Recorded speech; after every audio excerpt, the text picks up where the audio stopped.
Queridos amigos, estamos iniciando con la palabra del Señor. En este lunes 9 de marzo, ya estamos en la tercera semana del tiempo de Cuaresma. Lleva el cambio verdadero.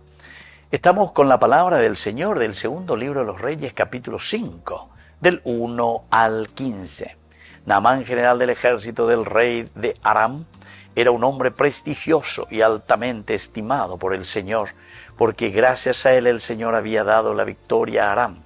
Pero este hombre guerrero era leproso.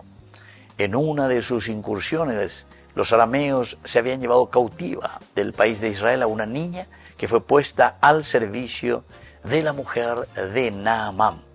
Ella dijo entonces a su patrona: ojalá mi señor se presentara ante el profeta que está en Samaria. Seguramente él lo libraría de la lepra. Naamán fue y le contó a su señor: la niña del país de Israel ha dicho esto y esto.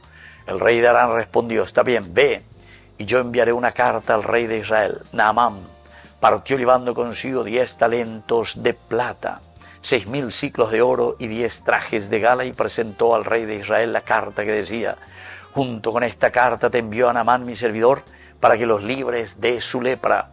Apenas el rey de Israel leyó la carta, rasgó sus vestiduras y dijo: ¿acaso yo soy Dios capaz de hacer morir y vivir para que éste me mande librar a un hombre de su lepra?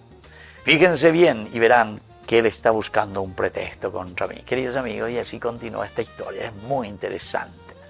Pero hay varios elementos. En primer lugar, queridos amigos, cómo Dios actúa con un extranjero a través de una situación muy inesperada. Una niña que es tomada presa, que es llevada como esclava prácticamente y está al servicio de uno de estos grandes generales de la corte de Asiria, ¿verdad? Y entonces aquí viene Naamán, se llama, que era leproso, y le envía la carta. Bueno, el Hadashbe, lleva tan en Monguerá llevan. Queridos amigos, pero sin embargo la reacción es negativa. Este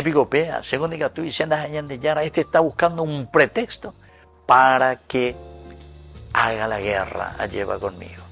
Queridos amigos, y muchas veces ya es cada pretexto porque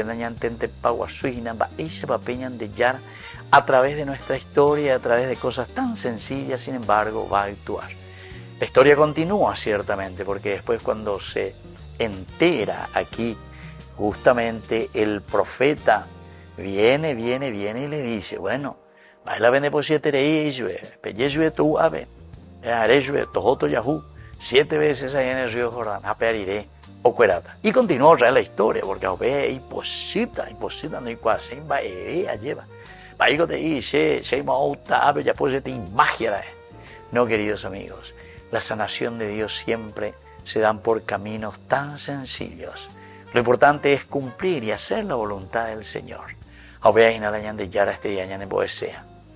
No es que vamos a ser curados de una manera mágica, sino que sobre todo escuchando y conociendo cuál es la palabra del Señor y obedeciendo a sus mandamientos. Que la bendición de Dios descienda sobre cada uno de nosotros, el Padre y el Hijo y el Espíritu Santo. Amén.